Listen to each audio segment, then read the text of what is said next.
Welcome. You're tuning into Calligraphy Unscripted. I'm Christy Tony, a calligraphy expert with 16 years of experience. And in this podcast, you can expect storytelling, actionable tips, and mindset hacks to help you along in this discipline. So let's just jump right in and ink up.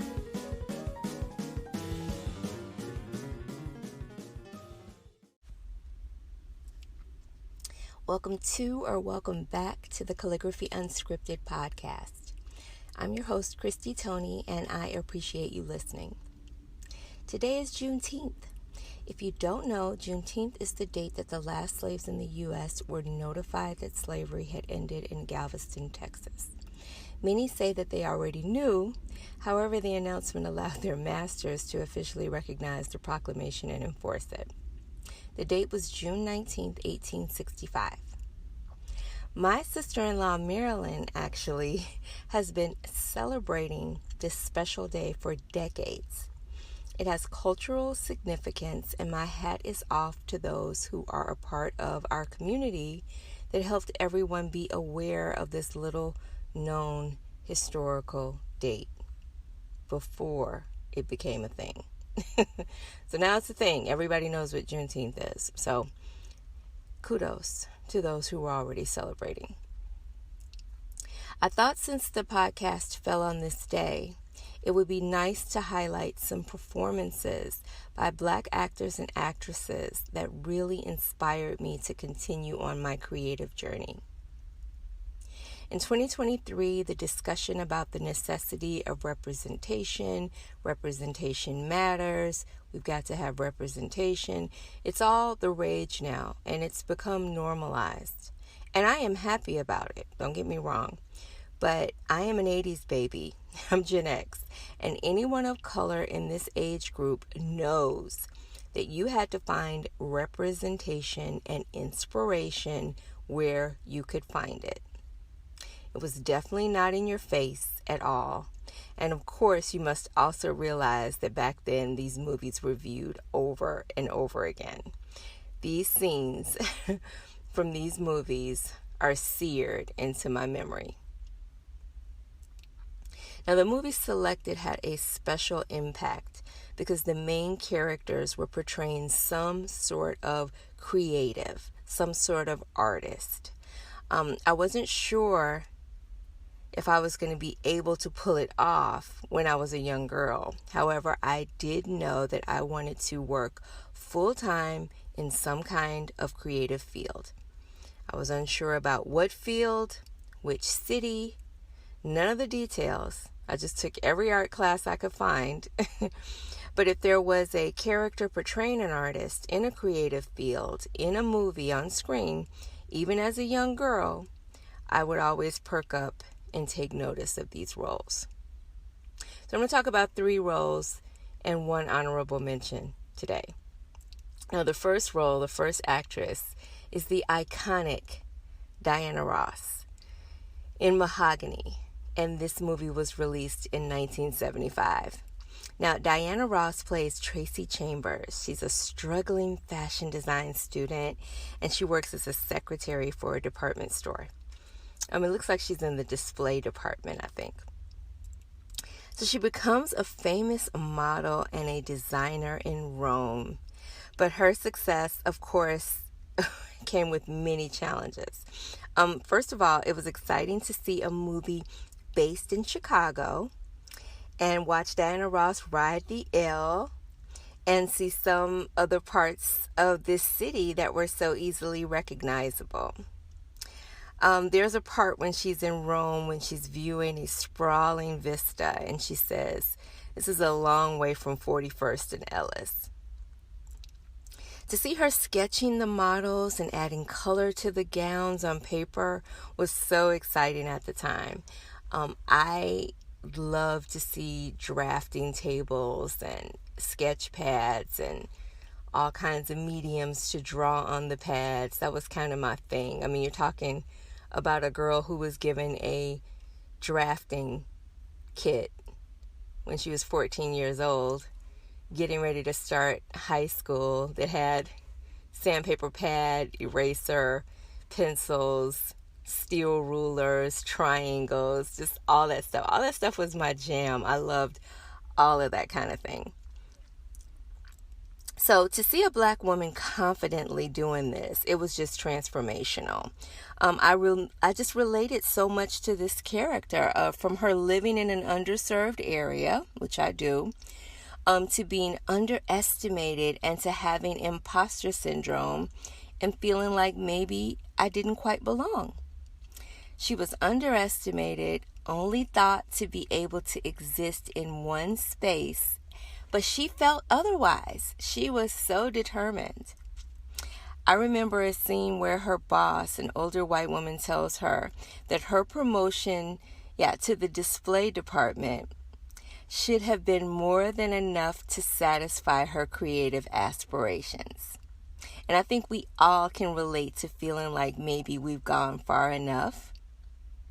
But I mean, her character did have a nice proximity to the creative process. I mean, she got to see models, she got to meet photographers, but it's really up to us and nobody else to determine how far we want to take our creativity. So, love Diana Ross in this movie. Number 2, Irene Cara, Fame, 1980. Okay, now Irene Cara plays Coco Hernandez, an ambitious and talented student at the High School of Performing Arts in New York City. First of all, the whole ensemble cast was inspiring just attending a performing arts school. And New York City was just positioned back in the 80s on screen as the be-all, end-all of creativity. I dreamed about moving to New York, okay? I thought I might paint oversized canvases in a loft apartment. That's why as a young girl, I was a sucker for any New York City-based movie with an artist in a loft space. So the movie follows her and her classmates, and they face pressure, they face success, they face hardship, disappointments, but they are striving for fame, and they were really determined. Coco was a little firecracker that was portrayed as knowing exactly what she wanted. This little brown girl was singing, dancing, acting. She's just a confident triple threat. Coco was everything. I even followed the series. They had a series on Channel 5, Fame the series. Janet Jackson was in that as well, and I followed that. I was all into Fame, okay? It was all about Fame. Number 3, Prince, Purple Rain, 1984. Now, the film stars Prince. Now, he played a character called the Kid. He's a young musician tormented by an abusive father. He was just a tour de force in this movie. Now, in hindsight, the acting was terrible acting. However, this soundtrack was so overpowering that you don't remember that. You remember the music. You remember Prince's unconventional approach to his art. You remember the mission that he was on in this movie, okay? And in real life, Prince could do it all. He could sing, he could dance. He wrote his own music. He arranged his music. He produced his music, led a band, and he never, ever sampled music. Just an icon. A purist. Now, it was specifically his uniqueness that inspired me. He wasn't afraid to be himself. I mean, the stilettos, the ruffled tops, it worked for him. Now, a lot of times you want to model yourself after what has worked for others who came before you, but it's the artists who carve out their own niche and have their own unique opinions and experiences that stand out. I've always wanted to march to my own beat, and being inspired by him as a young girl was one of the reasons. Okay, now I've got an honorable mention. The honorable mention that I wanted to talk about was actually Love Jones, 1997. Both Lorenz Tate and Nia Long. Now, I have heard scores of younger people wondering why there was such a fuss made over this 26-year-old gem of a movie. Okay, it has a cult following. I am in that cult. We all were head over heels about Love Jones at the time of its release. I was in college at the time. Now, it's another Chicago-based film, and it has been deemed a classic, and I think rightfully so. Now, I tell everyone that the reason such a big deal was made about this movie was because of the roles specifically. Nia Long was a professional photographer, and Lorenz Tate was a poet and an author. Now, these are the stories that as a black person you wanted told. But you also naively thought that this would just be one of many that you would get to see, right? But that was not true at all. Therefore, it just became this cult classic. It ended up being just a moment in time. And it was a moment where you didn't have to see yourself portrayed as a slave or a thug or a prisoner.